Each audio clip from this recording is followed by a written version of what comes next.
Ever get that feeling? Like you're looking at this huge mountain of info you got to get through. Oh, yeah. But like, Yeah. you kind of wish you had a guide.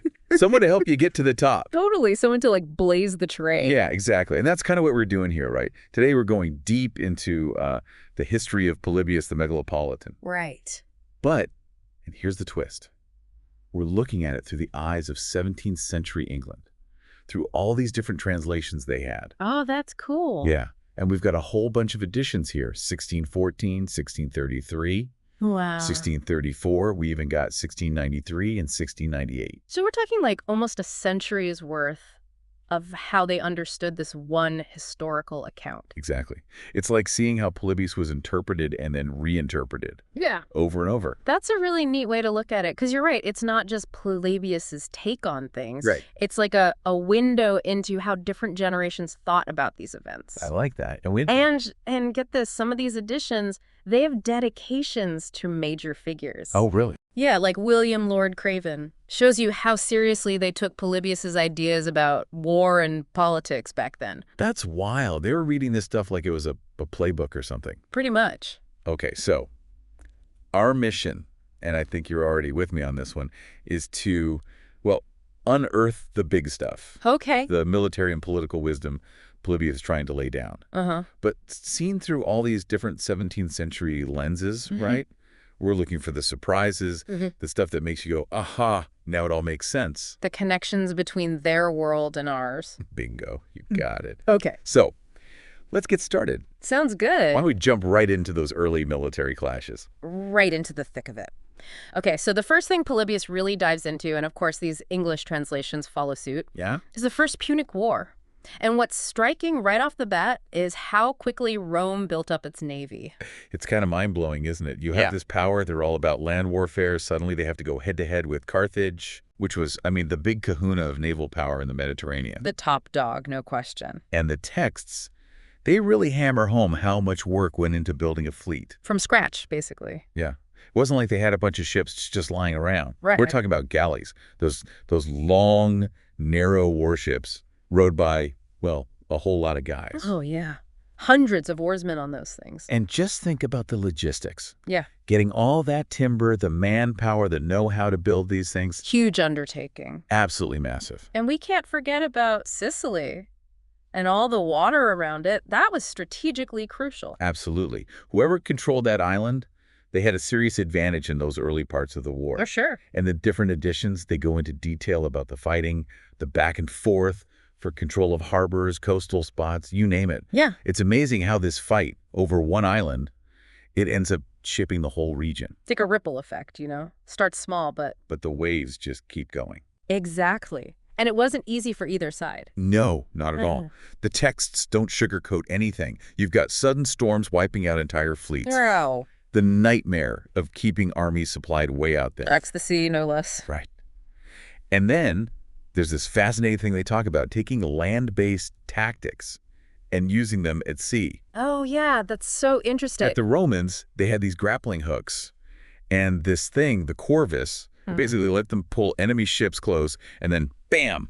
Turn it into a land battle. Exactly. It shows you how practical they were. That's a great point. It's like they saw a problem and they adapted. They were like, we're good at fighting on land, so let's bring the land to us. I love that. They didn't try to become expert sailors overnight. They used what they already knew. Totally. And that actually segues perfectly into leadership and all the military innovations they came up with. Oh, for sure. Polybius, he gives us these glimpses into what the big military players were thinking, how they made decisions. We see the Carthaginians, guys like Hanno and Hamilcar Barca. Oh, Hamilcar. What a figure. And on the Roman side, you've got their commanders figuring things out as they went. Learning by doing, you could say. Yeah, exactly. And, you know, even after all this time, some of those leadership qualities, they really shine through. They do. Hamilcar Barca, for example, he keeps coming up as this almost larger-than-life figure. Oh, yeah. Super tenacious, never gives up, even when things are looking really bad. Yeah. They talk about his strategies, how clever he was, and just his sheer will to win. Makes you wonder what it was about him, right? Totally. What made people follow him, even fear him. And then you've got those Roman commanders. Yeah. They didn't always get it right at first, but their mistakes. Sometimes those led to big changes in how they fought, how they planned things. Right. It's like a reminder that even the biggest, most powerful empires, they had to start somewhere. They had to learn. Exactly. And sometimes they learned the hard way. Trial and error. Yep. Now, something else that's super interesting. Okay, what's that? Polybius talks a lot about military innovation, things they'd never seen before. Right, like new weapons or ways of fighting. And the big one, war elephants. Oh, wow. The Carthaginians, they were known for using elephants in battle. They really were. And the texts, they describe it all. How the Romans reacted the first time they saw these huge animals charging at them. I bet they were terrified. Oh, I'm sure they were. It must have been absolutely chaotic. But then, the Romans, they started figuring out how to fight back. They weren't just going to sit back and get trampled. No way. Yeah. And it's interesting to think about how people back in the 17th century, reading these accounts for the first time, Yeah. how they must have reacted to this whole war elephant thing. Like, could you imagine? Right. Maybe one edition, it really plays up how strong and scary the elephants were. Yeah. And then another one, maybe it focuses more on how clever the Romans were in figuring out how to deal with them. Showing off their smarts. Exactly. And it probably reflects how they thought about war in their own time. You're right. The lens they were looking through. So we've talked about leadership, new technology. Right. But we have to ask, what was really driving these conflicts? What was going on behind the scenes politically? Good point. These weren't just random battles happening out of nowhere. Definitely not.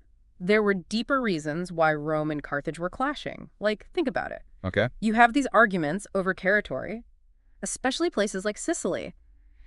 Everyone wanted a piece of that pie. Because it was so valuable. Exactly, all those resources. And then there's the economic rivalry. Competition for trade routes, stuff like that. Mm-hmm. Whoever controlled those routes, they controlled the flow of goods, the money. It was all about power in the end, wasn't it? In a lot of ways, yeah. Rome wanted to expand, become more powerful. Carthage wanted to hold on to what it already had. It's like this classic clash of ambitions. For sure. And it's important to remember it wasn't just these two big players. You're right. Other places got pulled in. Yeah, like Syracuse. They had to pick a side depending on what they thought would benefit them the most. And those alliances could shift pretty quickly, right? Absolutely. Huh. 1 minute you're friends, the next you're enemies. It was a really complicated web. Totally. Yeah. And when we look at the impact of all this fighting... But it wasn't just about who won a battle, right? No. There were immediate consequences, like territories changed hands, cities rose and fell. Lots of people lost their lives. Sadly, yes. And the long-term effects, they were even bigger. The balance of power in the Mediterranean shifted dramatically. And in the end, it helped set the stage for Rome's eventual rise to the top. Which shows you even a seemingly small conflict can have consequences that last for centuries. It really makes you think about the legacy of war. How something that happened so long ago can still be affecting the world today. Absolutely. Makes you really appreciate how connected everything is. Now, earlier you mentioned that those different 17th century editions, they might actually offer different takes on these events. Right. Could you give me an example? Like, how might those interpretations be different? Oh, that's a really good question. And this is where it gets super fascinating, because it's not just about recording history. It's about how you see it, how you explain it. So, for example, one of the earlier editions, let's say the one from 1614, Okay. it might look at Roman victories and say, well, it's obvious God is on their side. Because that was a common belief back then, that divine favor played a role. Exactly. But then you fast forward to a later edition, maybe the one from 1698. Over 80 years later. And that edition, well, it might focus more on strategy. Like, the Romans were just better military thinkers. Right. Or maybe they'd point out weaknesses in how the Carthaginians were doing things. So basically, how people were thinking in the 17th century. Their worldview. Yeah. It influenced how they understood these events from long ago. That's so cool. It's like a history of how we think about history. I like that. And it's not just about how accurate the translation is. It's about the translator themselves. And the editor. Yeah. What they thought, what was important to them. That totally comes through in the final product. And you know what else can be really insightful? What's that? The stuff they put at the beginning of the book. Oh, the introductions, the notes to the reader. Yeah. It can be really telling. They might talk about how hard it was to translate those old Greek military terms into English. Trying to find words that made sense back then. Right. Or they might talk about the lessons leaders could learn from Polybius. Like timeless advice, that's still relevant today. Exactly. One translator might focus on the moral side of things, like look what happened to these empires, learn from their mistakes. Right. But another one, they might be all about the practical stuff, like here's how you organize an army, here's how you win battles. It's so cool how we can see those different perspectives side by side. It really is. And it reminds us that when we look at these old translations, we're not just studying ancient history, we're studying how people thought about history. Like a history of ideas. Exactly. Now, to really get a feel for this period, are there any specific details from these 17th century texts that really stand out, like stuff that brings it to life? Oh yeah, for sure. Some editions, they go into incredible detail about these famous sieges, like step by step how they attacked and defended these fortified cities. I can just imagine the engineering, the planning involved. Oh yeah, incredible stuff. And then you've got those daring moves, like when Hannibal crossed the Alps with his army. With elephants, no less. I know, it's like something out of a movie.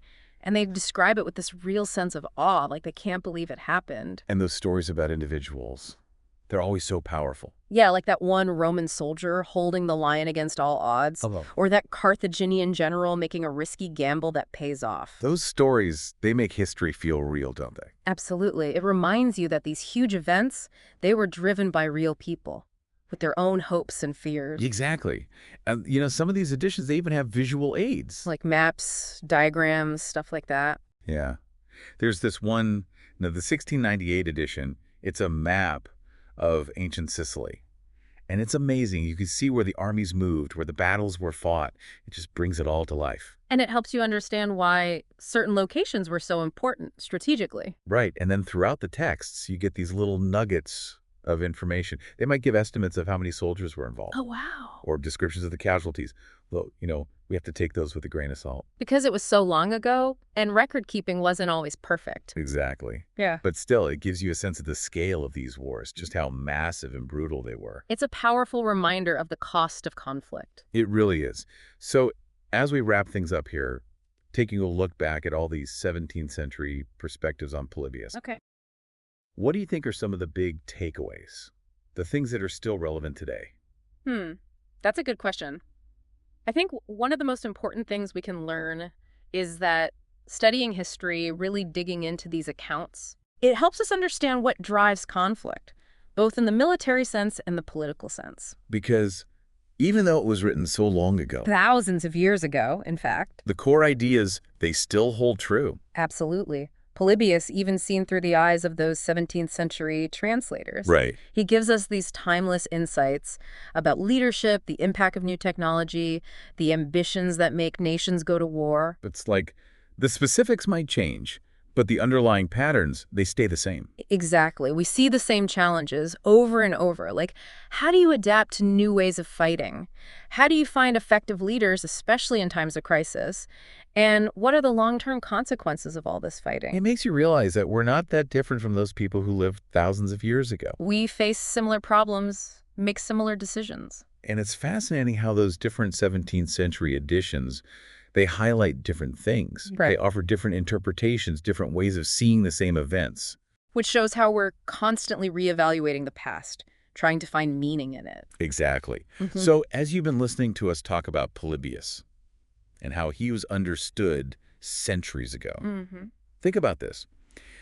How do you see the connection between military power and politics shaping the world today?